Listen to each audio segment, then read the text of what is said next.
The decades-long petrodollar agreement between the U.S. and Saudi Arabia has come to an end. This major shift could reshape the global oil market and challenge the U.S. dollar's dominance. This next report explores the details, what it means for the future of international trade, and the rising trend of de-dollarization. Take a look. In a move shaking the global financial landscape, Saudi Arabia has ended its historic agreement with the United States to exclusively sell oil in U.S. dollars. This petrodollar deal, established in 1974, has been a cornerstone of American economic power. Now, Saudi Arabia is free to sell oil in various currencies, potentially weakening the dollar's dominance in international trade. This shift coincides with the growing influence of the BRICS group, which includes major economies like China, India, and now Saudi Arabia itself. BRICS nations are pushing for greater use of local currencies in international transactions, further challenging the dollar's traditional role.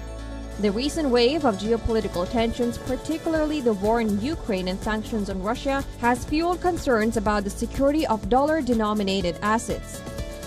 Central banks responsible for managing a nation's foreign reserves are increasingly worried about the potential weaponization of these reserves, meaning their seizure or freezing in case of conflict.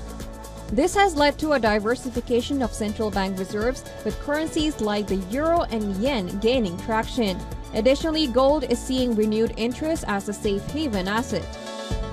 Data suggests a potential de-dollarization trend. While the U.S. dollar still holds a dominant position in global reserves of around 55%, its share has been steadily declining from 67% in 2021.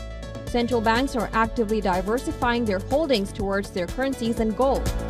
This shift, driven by both economic and political factors, could have significant long-term consequences for global financial markets and the U.S. dollar's position as the world's reserve currency. Business Bureau, WION World is One.